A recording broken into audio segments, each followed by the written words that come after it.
time and time again, especially, and I go back to my nursing career, and I saw this many times where people just felt so down on themselves, and they allowed the whatever society was bringing to them to internalize that. And we all know, all of us have heard about the inner critic and imposter syndrome, and it is a real thing when we allow ourselves to internalize those negative messages that we get, that, oh, you're stupid, or you're dumb, or you shouldn't do this or that, that we take that on. Welcome to Onward Live, a live stream focused on encouraging you to create a life you love living now. Let's go beyond success to significance. Being clear on our why is crucial. It requires doing the inner work, finding ourselves, getting to know ourselves, embracing our inner child, shedding social conditioning, and letting go of perfect. We know obstacles make us stronger. We can dream big and take action. Believe you can, and you're halfway there. I invite you to tune in every week and engage with me and my inspiring guests. Invite your friends. Let's make time for what matters most in our lives. Let's move onward together. Hi, everybody. Thank you for joining me today. My name is Emily Harmon. I'm the host of Onward Live, and it's all about creating a life you love living now. So many times we're like, yeah, I want to do that when I retire. I want to do this. I want to do that. What can you do today? And not that you don't love your life today, but have you ever thought, what else would I love in my life? And going about doing what you can to make it happen. So I'm excited to bring in my guest today, my two guests. And let's see, we've got Mariah and Bill Eddington. So thank you so much for joining us. Oh, Yeah, appreciate Emily, being here. Thank you very much for having us. It's a real honor, a real pleasure to be here. Thank you. Thank you. Yeah. Well, this is just a conversation. We're talking about journey well. You are more than enough. And I think that we need to know that in order to create a life we love living. Sometimes that is something that holds us back. Like, well, I would like to do that. I would maybe want to start my own podcast, or I would want to do this, but I'm not good enough. I wouldn't look good on camera, whatever, so I think your message is very apropos. Yeah. No, that's one of the things we focus on in the book, that, when you think about the term more, you can't really define it. It's kind of limitless. And so, folks can think, yeah, I'm enough, I'm good enough, I'm okay, I'm getting by. But we go beyond that. We think you are more than enough. And once you understand that, seriously, there's nothing you can't do. Well, I'm looking forward to learning from you guys how you figured that out and everything. But so your intro that you sent to me said that you guys have spent your lives lifting others up, and now that you're doing that in retirement. So what does that mean? What did you guys do for a living? Well, I was a nurse, and I started many years ago in the emergency room and in critical care. And as I progressed in my career, I also did flight nursing. So I actually did lift people up with the help of somebody else who was the helicopter medical pilot. And in that regard, we did lift people up forever.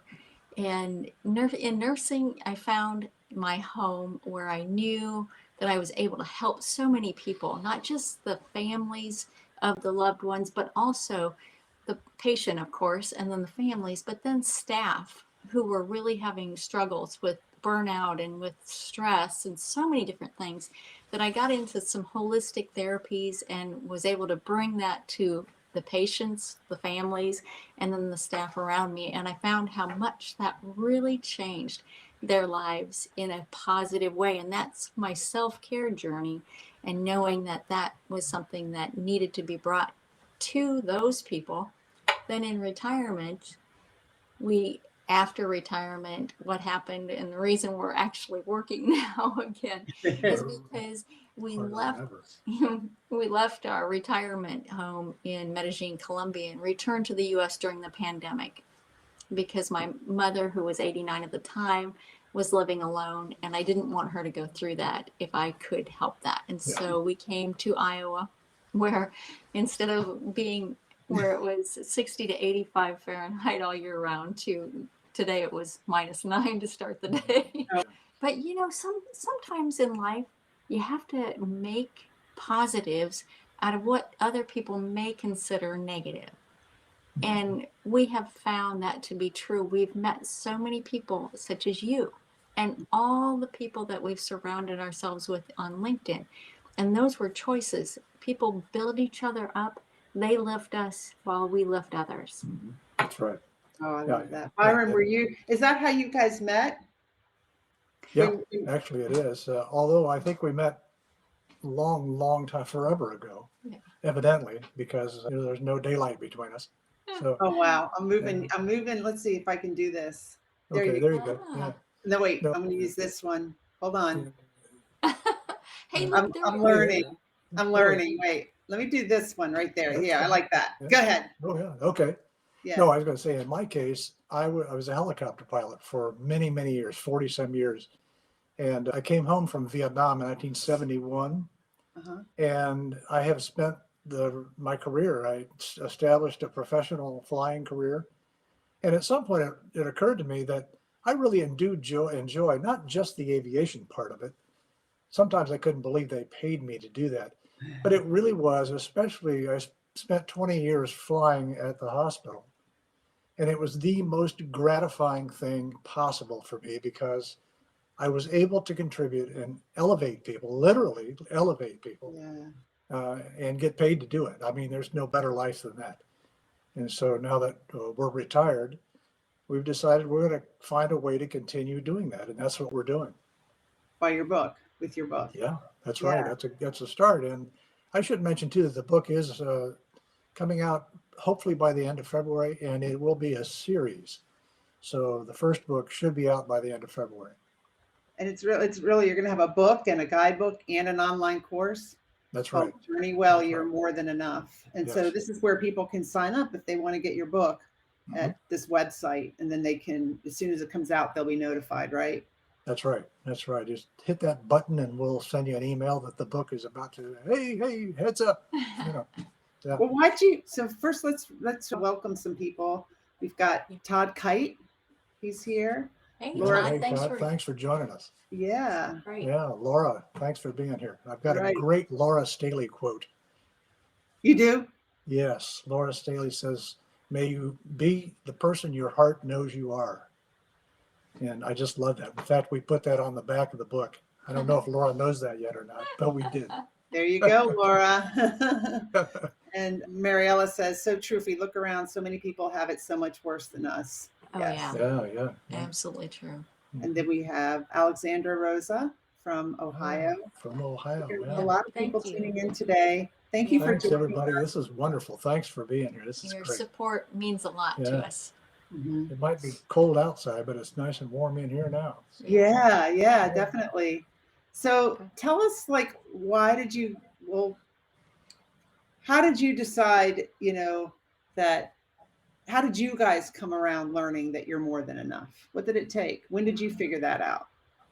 Well, I think it's an ongoing process. I think that we all realize the more we understand ourselves. So it is time and time again, especially, and I go back to my nursing career, and I saw this many times where people just felt so down on themselves, and they allowed whatever society was bringing to them to internalize that. And we all know, all of us have heard about the inner critic and imposter syndrome, and it is a real thing when we allow ourselves to internalize those negative messages that we get that, oh, you're stupid or you're dumb or you shouldn't do this or that we take that on. And then we also know that the opposite is true. That once we realize that those voices are going on in our head and we get to control those. So that gives us a great opportunity right there to clean that up. That's prime real estate in your own mind. And once people are aware that they get to control whatever follows I am, because whatever follows I am follows you. So I am beautiful. I am more than enough. I am a wonderful person. I'm a good gardener. I'm a great cook. Whatever that is. Make it positive. Yeah. And that changes your life because you start feeling your own worth. Mm-hmm. Yeah. Well, And Emily, I should jump in here with an aviation story. In my aviation career, we used to say that if you don't think you're the best in the game, you're in the wrong game. And so yeah. it all comes down to awareness and positivity. You have to believe it. It's kind of like, I've heard somebody recently say that your brain is kind of like a 2-year-old. It believes everything you tell it. Mm-hmm. And so, tell your brain good things, put positive, uplifting messages in there every chance you get. Yeah. It wasn't until recently. So in my career, I made it very high up in the Navy. I would have never said, I am a really good contracting officer, or I'm really good at leadership. I would have never said that out loud because it felt to me like bragging.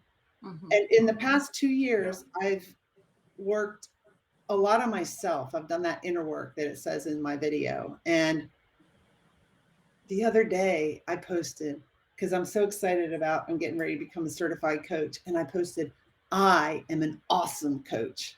There you go. Good for you. And it didn't feel like bragging. Yeah. And I know good. it. It's not I believe it. I know it. It's Yeah. called And reality. it feels so good. It's fine. I've for never you. felt that way in my life. Isn't Good that for neat? you. Yeah. Like Alexandra says, nurse power. You bet. Yeah. Thanks. Yeah. Yeah. What did it take for you all to realize that? Well, I think it's awareness. And I have to say that really, it wasn't until the pandemic, and I started doing some really deep inner awareness of late, actually, within the last year. I started reading a little bit more about how critical awareness is. And I've always been someone who learned from a lot of spiritual people. And one of the most important lessons I learned was from Louise Hay, and it's called mirror work. And it's an activity that seems kind of unusual and a little bit odd, but it actually works wonders when you look in the mirror, when you say I love you and your name, and you continue to do it. I encourage my clients to do it every time they brush their teeth.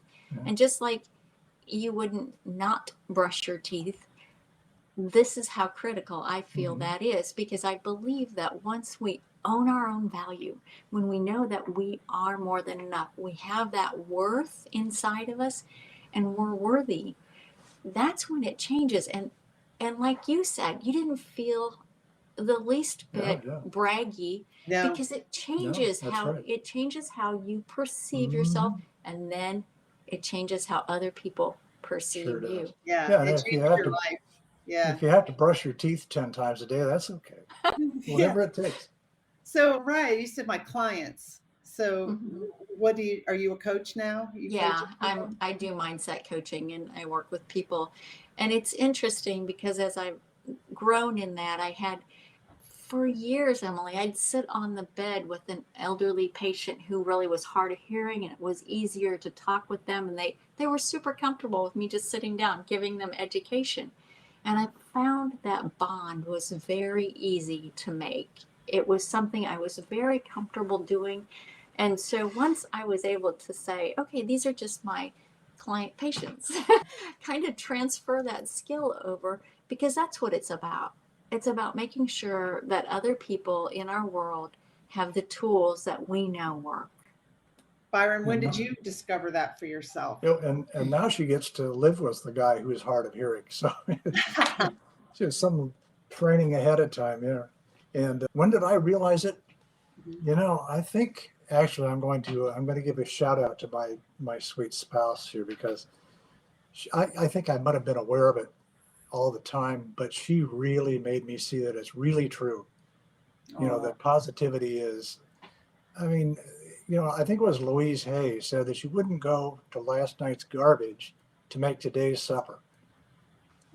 We can put stuff in our minds all day long that, and it's no surprise that if you put negatives in your brain all day, guess what you're going to get? You're going to get negatives. Yeah. And that's what social media does. That's what social media does. And that's a long road. So when we started to write this book, we've always liked a challenge. And so we set out to write a book that is focused on the positive, on uplifting, and we have tried to avoid every negative connotation, every negative reference in Journey Well, You Are More Than Enough. And I think we pulled it off. I think Yeah. so. This book, we hope, will help a lot of people and will give people a real, powerful, uplifting message, because we do have a choice. As Mariah said, we can choose the words we use. We can choose the media we follow and the people we hang around with. You know, and Jim Rohn said that you are the average of the 5 people you hang around with. Mm-hmm. And all those things are choices. You know, there's certain things you don't have a choice about in your life. We get that. For a lot of the things, I think, and again, it comes back to awareness. If you really understand that we are, in fact, in charge of our own choices, then all that stuff becomes a little easier. Well, what would you say to somebody who says, okay, but it's my mind telling me this stuff. I don't know what you're talking about how I can control my mind. Yeah. Well, you know, we have a part of a chapter in the book that's based on paradigms and values.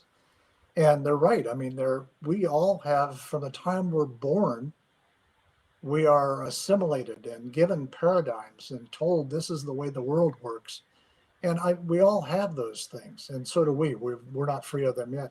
Yeah. But at some point, when you become aware that they are there, and here's an example: a guy named Andy Andrews, and he has a segment called "What is stupid about this and why?" And he mentions a billboard he saw one time that advertised for illiteracy, and the billboard said, "Can't read? Call this number." And so when you think about that and become aware that there are discrepancies in your life, that there are paradigms that we've been exposed to all our lives. So, and some of them are good, some of them are helpful, but a lot of them just limit us. I think it's awesome that it's nice that you two are on this journey together. Mm-hmm. Yeah. Oh, yeah. So let's see. We've got Laura says, love this, mirror affirmations, kind to self-talk. And then let's see, we've got a comment here from Todd Kite. Becoming aware of oneself is a tough road. It was the hardest thing I've ever had to learn. Yes, I would agree. Being in recovery for 25 years, I was always told that I was bad, and this was just a family trait coming from an alcoholic family. But being aware, and it says, you know, I don't know how to get that whole thing to show, but let's see, being aware through regurgitating the repressed inner feelings that I had put me on the road to know that I am worth it. Yeah. Excellent. That is true. And to that point, I don't think that we're ever done learning. I do believe, and we have imposter syndrome is when you hear things that I'm not good enough. And as a critical care nurse, one who was doing high level nursing in flight nursing, there were times where I would just know that I wasn't there. I was just not good enough, or somebody else was critiquing me. And those voices are real. Even when we're writing this book, there were days where I go, oh, what makes you think you know what you're talking about? Exactly. Yeah. And I had to just leave the computer side, take a walk in nature, and say, you know that those voices that you're hearing are society or whatever happened, and go back to that mirror work, go back to the knowing that I love you, that I am more than enough, that I am an excellent writer, that my content is reaching people. And Emily, that's one of the reasons that we really did start down this path, was once I started posting content on LinkedIn in February of last year, it started resonating with people. And I even had people say, I did what you said, I reached out to somebody and it made a difference in their day. And it's a ripple effect, and we all know that. And that was one of the keys for both of us, looking at what kind of a difference we can make when we're positive and we're actually out there for ourselves, and then also for the other people. And it makes a difference. Yeah, it does. Yeah. And something else we refer to is, speaking of imposter syndrome, it was interesting, some of the research we did for Journey Well, You Are More Than Enough. If it helps people at all, Albert Einstein had imposter syndrome. You know, and so, you know, we're in good company if we have that. Yeah. Yeah. Well, one of the reasons I called this show, you guys have probably heard my story, Create a Life You Love Now, Living Now, is because I saw my children's father pass away in a short 5 months from cancer. And he didn't talk a lot about what he was going through, but he was paralyzed in both arms. He had, just to be so vulnerable for people to take care of him and stuff. And I could just see what was going on in his head and the thoughts he had about like how he had lived his life. And I'm wondering, you guys both have maybe been around people that were at the end of their lives, and what is it that people wish, what are their thoughts about what they had wished about how they lived their lives? That's a great question. And yes, we both have been around people, and even now we're with my mom, and she's 91, and she will talk about that once in a while too, about what people typically talk about is family or relationships. And the relationship component comes through loud and clear. The I wish I would have worked more just doesn't. And people don't say, gosh, I should have been at the office a few more hours a day. That's never some comment that I ever heard in hospice situations. No, I know. And I've got, to drive that point home, here's Bruce's day planner. Yeah. And there's all these like detailed notes from work and stuff. Mm-hmm. And then he was at work, and they called him. It's like, you need surgery now. He was in pain because he had his C5 was a tumor. He already had 2 tumors, one in each lung the size of a tennis ball, one in his kidney. He didn't know all of that, but he knew he had tumors and stuff. But he went to work, and they called him and said, you got to come into work now. You come in now. You got to get this surgery. And that's what ended up paralyzing him in both arms. And so there's no more entries in his day planner after that. And he didn't want to talk about work.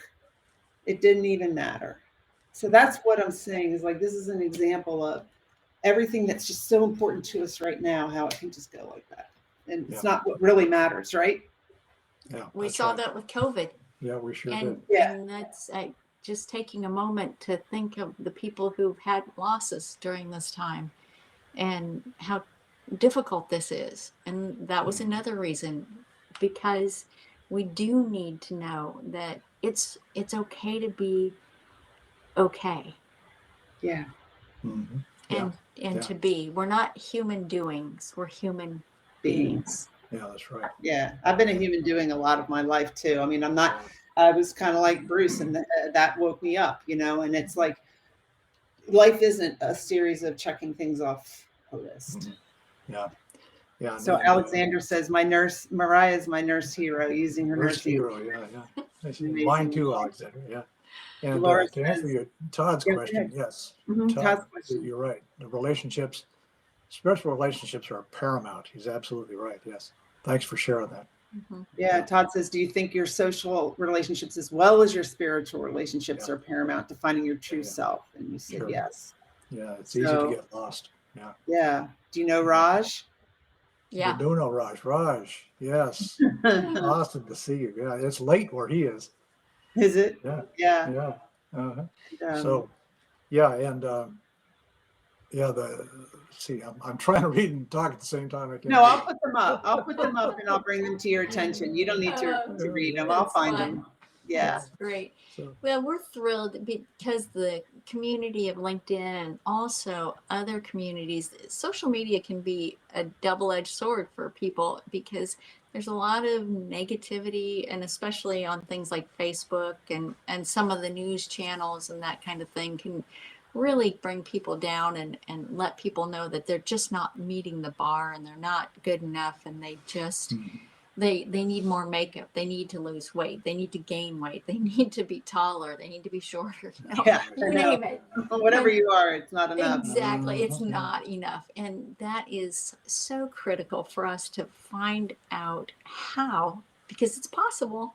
There's resources out there, and we plan to help people with that on our website. We're going to give them more tips and tools on how to go about becoming self-aware, that it is possible to own your own value, to really harness that good within you, because I know that everyone who's hearing this and everyone we meet, they might have a past that's really ugly. Yeah. I know that I have made missteps in my life that if I had a do-over, I'd throw it at it. Yeah. But I don't.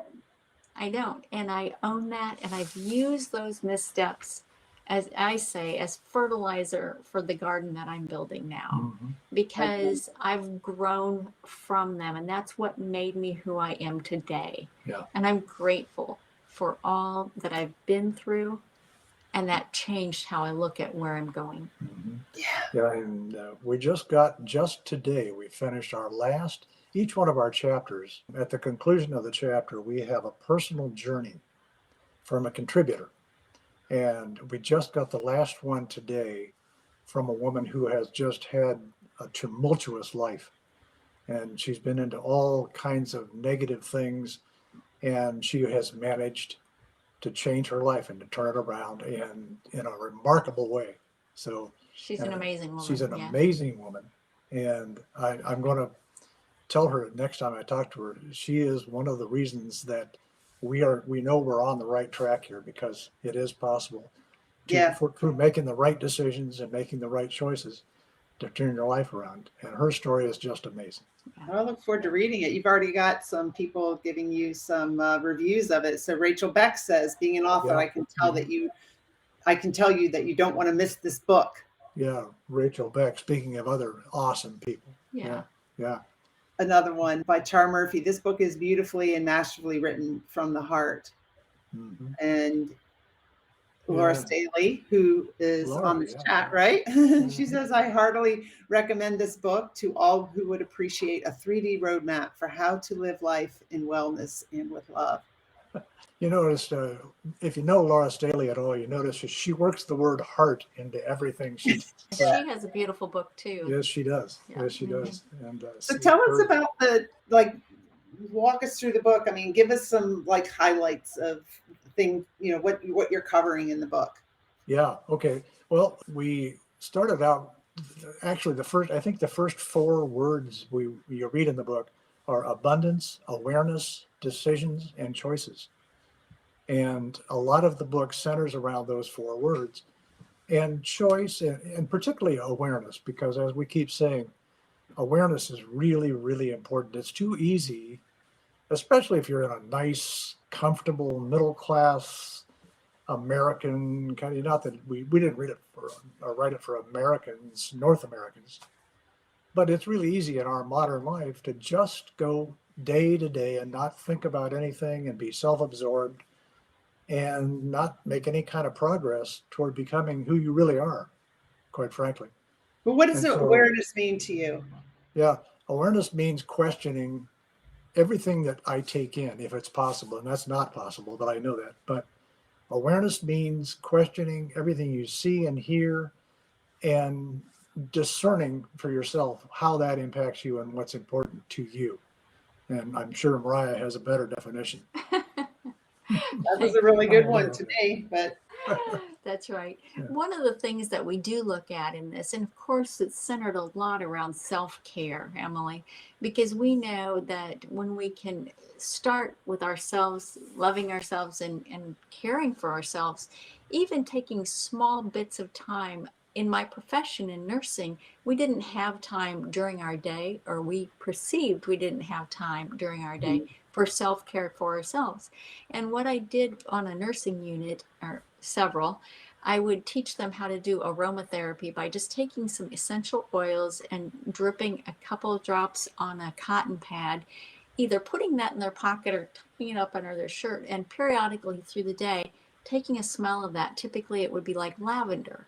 And that alone, the aromatherapy and a deep breath, and it took less than 60 seconds. And they just do some deep breathing and those simple exercises of how to do self-care in little tiny, what I call 60-second respites, were important for the nurses. And I now have translated that to my clients and to the people that I reach on our LinkedIn pages, and it will be on our website and it's in our book as well. But self-care is really essential. It's one of the main components of the book Journey While You Are More Than Enough. And learning those simple techniques can change how you perceive yourself, and also how it decreases your sense of overwhelm and the sense of exhaustion that we're feeling. And we feel it more and more as we go along during this pandemic that just continues to progress. We know that's going to subside at some point, but the tools are going to still be needed and necessary. And another component of self-care, we feel, is boundaries. Yeah. Mm-hmm. Because when we're able to set our boundaries for ourselves, that shows that we respect ourselves, and Right. we also respect others. Because when people don't have good structure in their life, it's easy to feel very scattered. Yeah. Yeah. I love what you guys are covering in the book, and what you're talking about, because it's a lot of what I've been through in the past 2.5 years through being coached myself, and a lot of what I coach other people on. And I just think that we can't have enough. There's never going to, we need an abundance of people coaching on this and teaching this and spreading the word, because so many people are really, really stressed. And if we can just, I know my level of awareness has raised significantly in the past couple of years. And if we can help everyone raise their level of awareness, more people, it will just help make this world a better place. So, Yeah, and I love how you feel that. And when you say that, you were able to say those words and you just owned that. Wasn't that an incredible advancement in your awareness? oh, it's so what, and look, I'm 58. It took until I was 58 to be able to say that. So I'd love for, to help people be able to say that even sooner, earlier in their lives. And I think what happens is, like I've got a 5-year-old grandson, right? And so, it's just so fun to see the world through his eyes. And then you start going to school, and this is when you get these other messages, right? That you start to believe, and then you become a teenager, and then there's Instagram and all this stuff. And so you kind of got to unlearn a lot of stuff too. That's right. Yeah, and I should mention too, in one of our chapters is titled Creative Mind. And in that chapter, the personal journey is from a friend of ours, Dr. Melissa Hughes. And she talks about a thing called mirror neurons. Yeah. And so this ties in with our own moods, our own feeling about ourselves, our own self-worth, if you will. Everything we do, our mood that we project, the way we interact with people, it all interfaces with it. We all connected in that way. And neuroscientists don't even understand it yet. But if you've ever been in a nursery, for example, in a hospital, in a nursery, if one baby starts crying, pretty soon they're all crying. And in some ways, we never lose that. In fact, Dr. Hughes mentions in our book, we put this in the book, here's a fun exercise for you to do. And this is it's an exercise to show people the mirror neurons. If you're going down the street and you see a total stranger, smile at them, and it will be impossible for them not to smile back at you. And that's mirror neurons affecting their brain.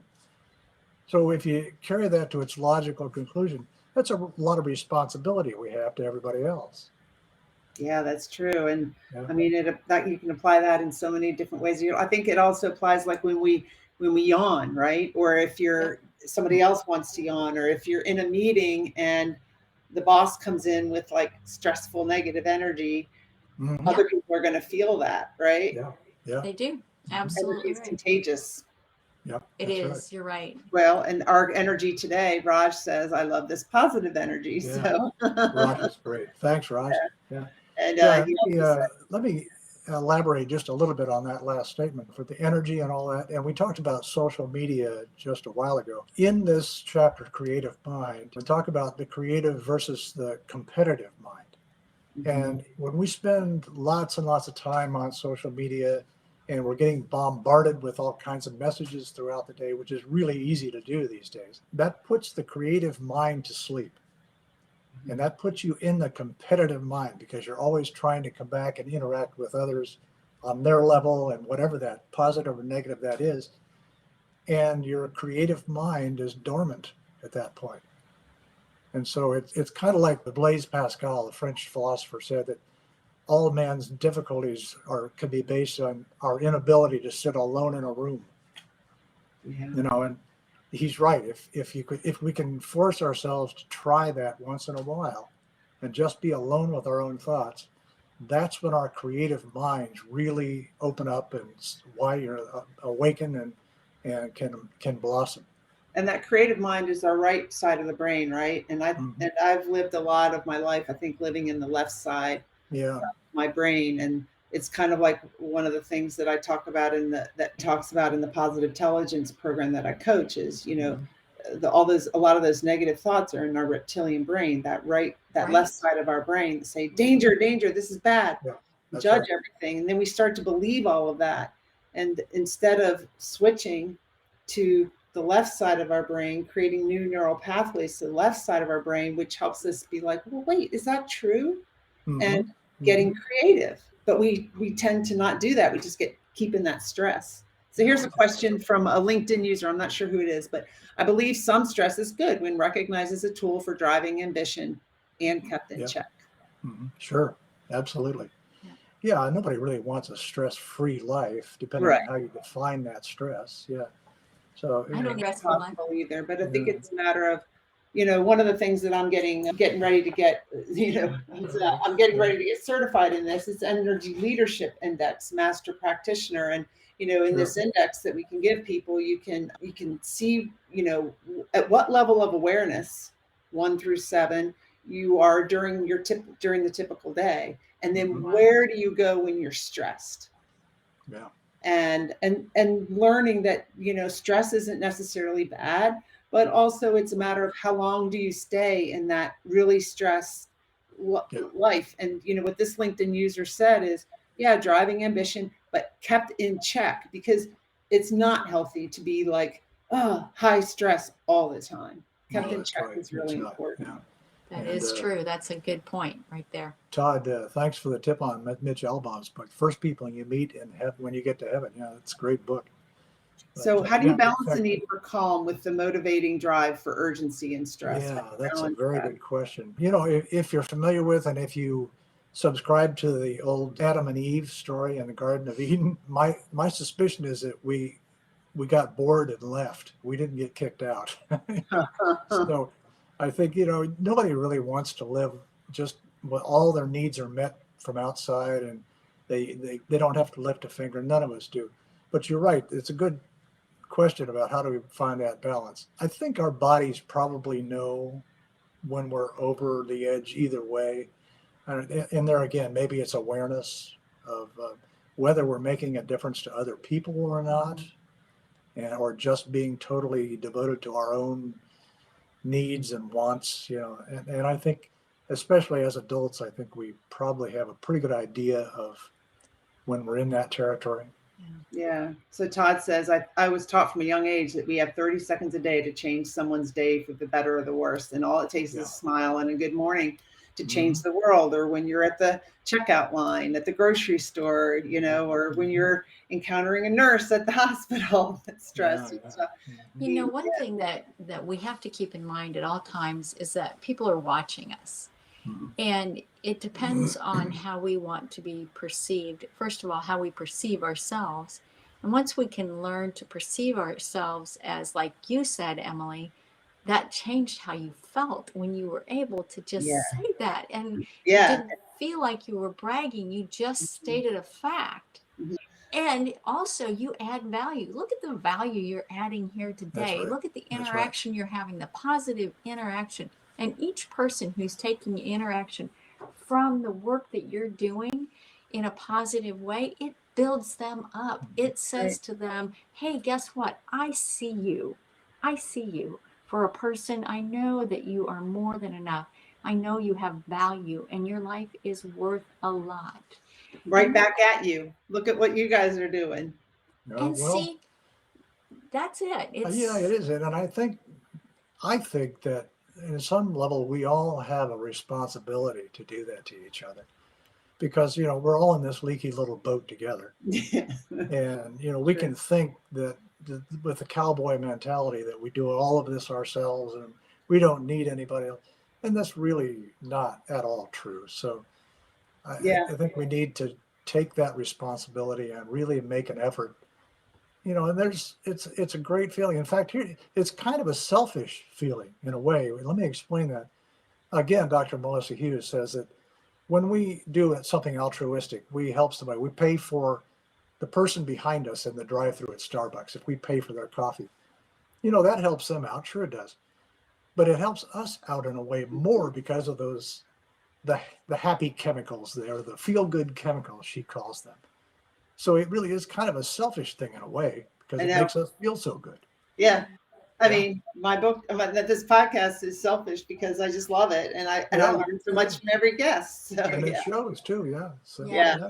And one of the things, let's see, I'm a contributing author to this book, Becoming a Government Contracting Expert. Okay. And in one of the chapters I wrote about what you need to do in order to be good at government contracting. And one of them is ask for help. And when I wrote that chapter, I used examples from the podcast because you're right. When you were talking about, Byron, about how we're not in this alone, you're not in government contracting alone either. And if you're expecting yourself to know everything it takes to be a government contracting expert by yourself, there's no friggin' way. You have to be able to ask for help. Yeah.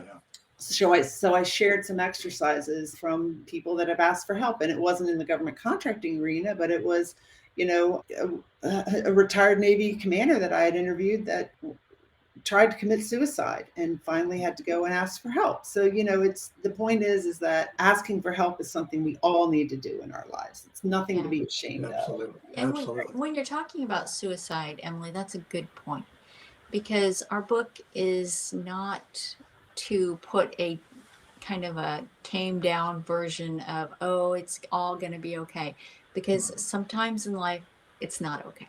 And we talk directly to that. We had a good friend who took his life and we never saw it coming.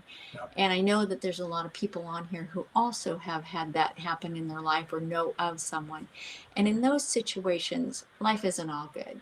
And it's not easy. These are not things that we talk about lightly. People have been through trauma. They've been through very abusive situations and traumatic stuff. Those people we encourage, and we even put it in the book. We want you to seek professional help. Yes. Because it's out there, and reach out for help. This is the point. We're here to be for each other and build each other up. But it's also, when you know of somebody who's in a low place, reach out to them. Make sure that each person that you know knows that you're available, that you're at least thinking of them, and help people get resources they need. Well, and I would say, you're so wise, Mariah is what Leslie said. And, just because I'm sitting here talking about create a life you love living now doesn't mean that I haven't had some tough times. I mean, I remember when my son was actively drinking, there was days where I could hardly I couldn't get out of bed. I was too depressed.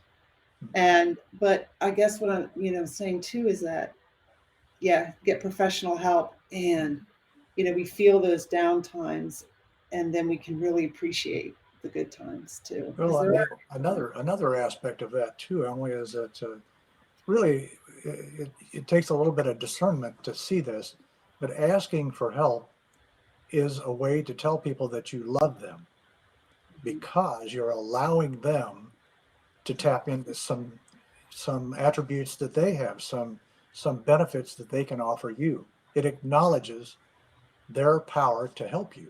And so in some ways it's really telling them that you love them, that you trust them, and it's a powerful connection. If you can, I want to, I don't have it ready in the comments here. Maybe it's I'm not going to be able to find it while we're doing the show, but I'm going to put in the comments a link to Jenny Gold's GoFundMe account, because Jenny needs help. And I admire her so much for posting about why she needs help, exactly how she's going to use the money, and she really needs it. And so whoever can donate to Jenny Gold's GoFundMe, I'm going to put it in the comments when we're done. I know she would appreciate it, and I would too. She's on here on LinkedIn. I don't know that she's watching the show, but it's tough. I don't know that I could, if I was in her situation, Yeah. It's hard for me to say, but I don't know if I could write a GoFundMe thing like she did. I admire her for that. Yeah, Yeah. I do too. I Yeah. didn't realize that she put one up. I'm going to take Yeah. care Okay, or we'll check donate into to it, that. yeah. Yeah. Thanks for mentioning that. Yeah. Mhm. Yeah. So Laura says, all three of you are contributing so much value, positive and practical ideas. What an inspiring conversation. Thank you. Thank And then you. someone else said 56 people, are directly impacted by this event so far. The number of people who will watch the replay is an exponentially perpetual potential. Yes. And it's also going to be published as the Onward podcast too. That's right. Well, we're on honored. January Yeah. 31st. We're honored. Yeah. And that's the whole point of the book, Journey Well, You're More Than Enough. We do believe that. We know that each person, Emily, has so much value. And it hurts all of us when one person takes their lives, when one person feels marginalized enough that their life is not worthy of living, that they're a burden to us all, that they just are not good enough to live. Mhm. That would be I've not been in that low of a place myself. So I have no ability to say I get that, but I know there's people who are listening that do get that, and my heart goes out to you. Please seek help. Mhm. Professional help is the way to go. And for those of us who know somebody like that, it's the three of us here today speaking, and we're here to raise other people up. That's why we're all here. I think it's so important, and I love this conversation. Oh yeah, absolutely. Yeah. Yeah, I do too. I'm enjoying it. And Appreciate the opportunity. Yeah. I've been there as a parent with, I'm not saying that I don't think my kids ever wanted to commit suicide, but they've been through some tough times. Like I told you about my son. And then my daughter, I asked her over Christmas if I would be able to share this. And I haven't shared it too many times. She said I can share it as long as she doesn't have to talk about it. When she was 15 and a half, she was raped. And I've always wanted to write a book with her about her perspective and mine, because, what I was talking to her about is it's my story too. I know what happened to her, but I was the mother. Yeah. Yeah.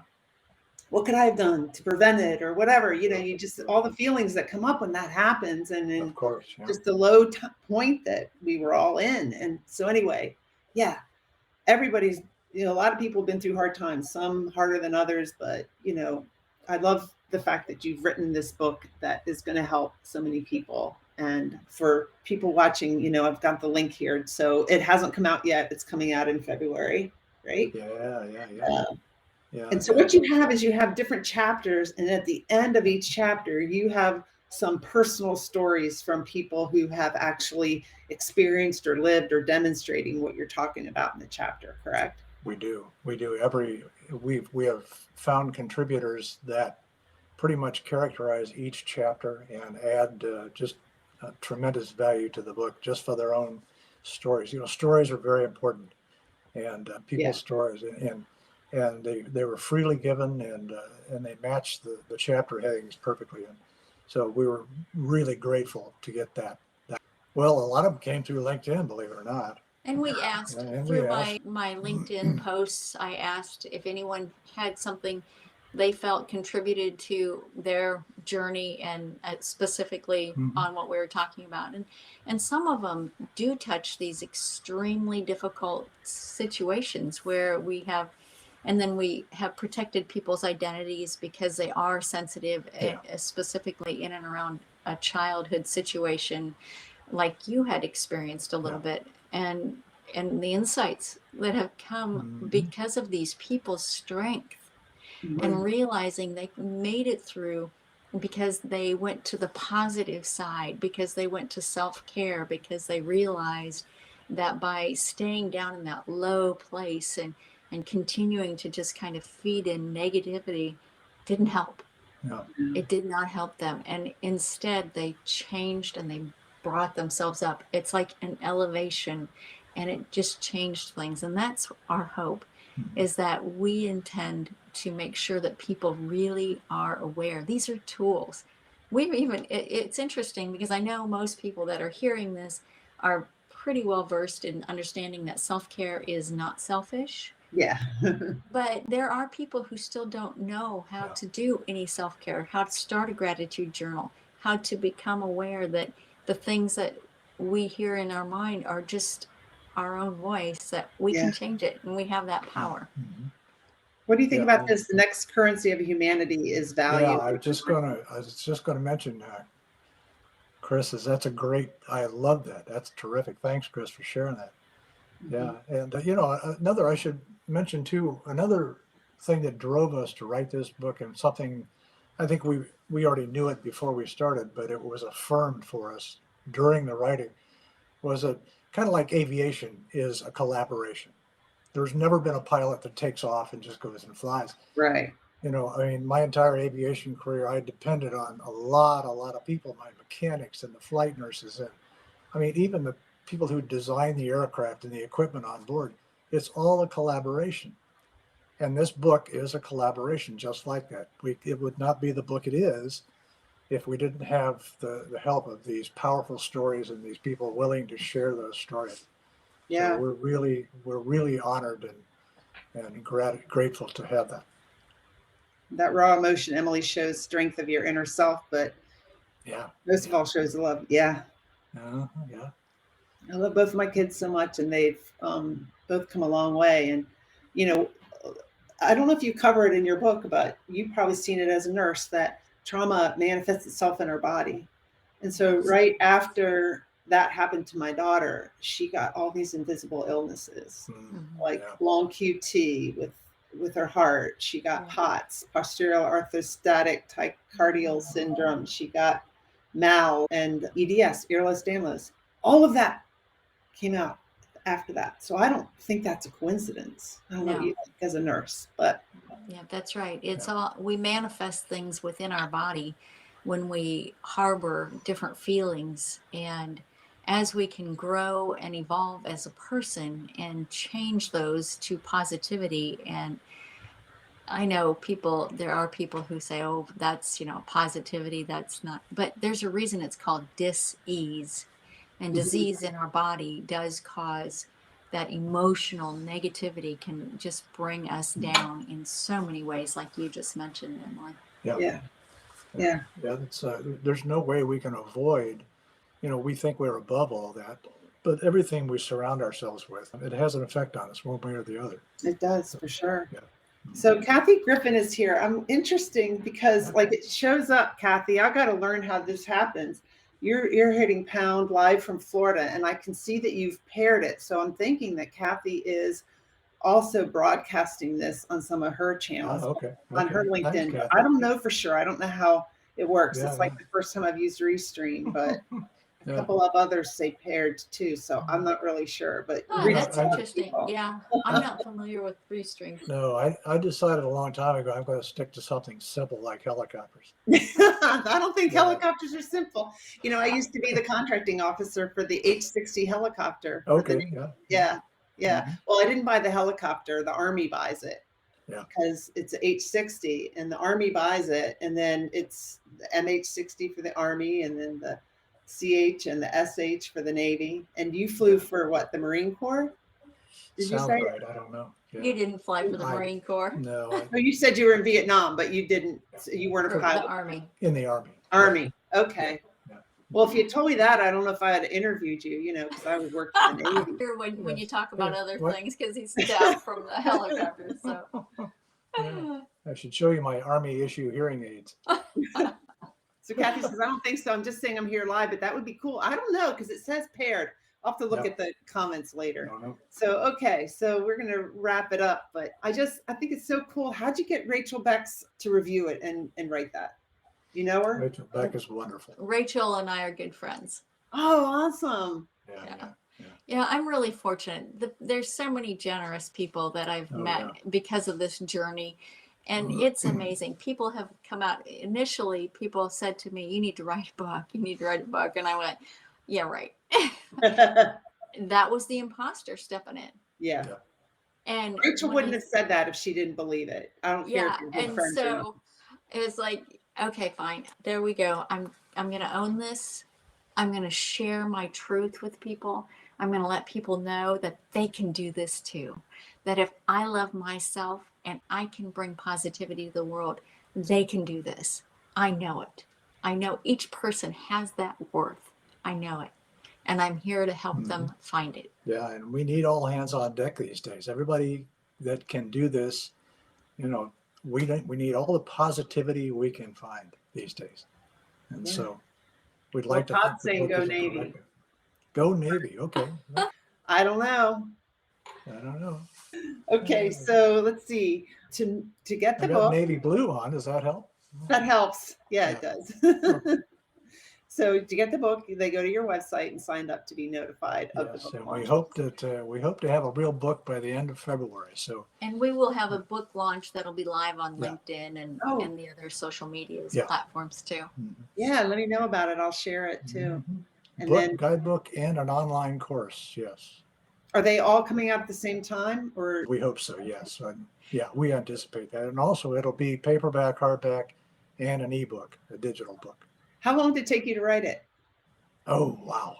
Well, let's see. I would say we really actively started it in July, probably. Yeah. Okay.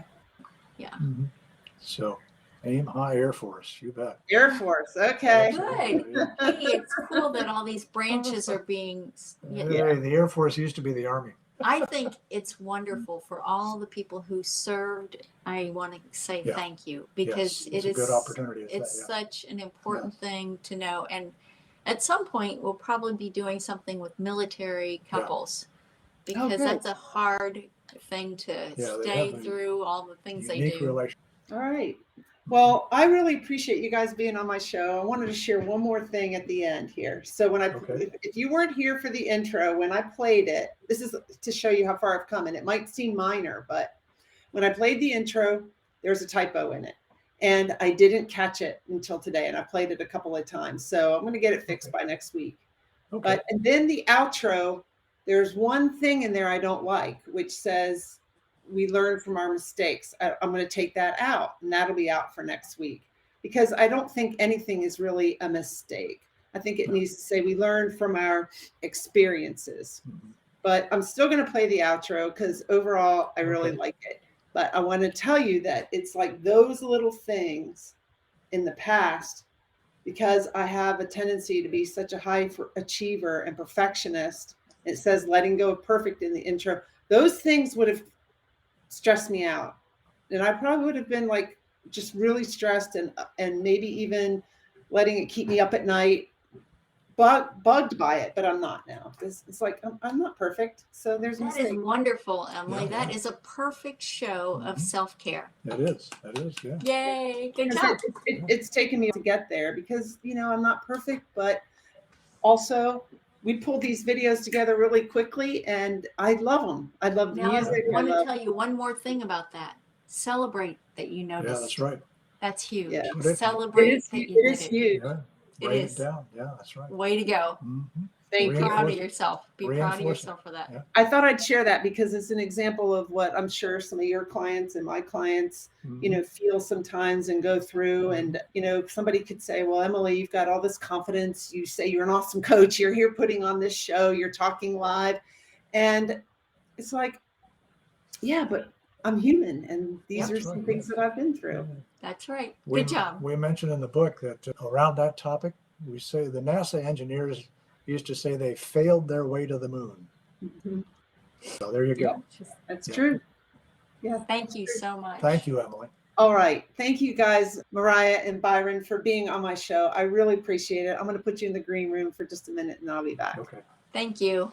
Thanks, everybody. And thank you, everybody who watched. Yeah. I mean, Yes, if I we really scroll through appreciate you here, being here. look at you guys. You were involved. You were Yeah, absolutely. commenting. I really I appreciate know. I every love single that. one. Can't wait to read the comments. Wonderful. I Team know. live or team replay. Yeah, you can go in and comment on them all and Yeah. and just see them all. So thank you guys so much. Thank you. Thank you all. It's been a little over an hour. I'm just going to let you go, and I'll play this outro, and I'll see you guys next week. Next Wednesday, I'm going live with another episode of Onward Live, Wednesday at 7:30 p.m. Eastern. So follow me on LinkedIn, and you can see when I go live. I'll schedule that event probably tomorrow, so you'll see it in your LinkedIn feed, hopefully. Onward Live is sponsored by Emily Harmon Coaching and Consulting. Visit my website, emilyharmon.com, to learn more about me and my coaching programs. I'd love to help you create a life you love living. Remember, every adversity is our own personal university. Sometimes the lessons are difficult, and we must take responsibility for our mistakes. Vulnerability is your superpower. You are lovable and worthy. And we discuss these topics and more because professional is personal.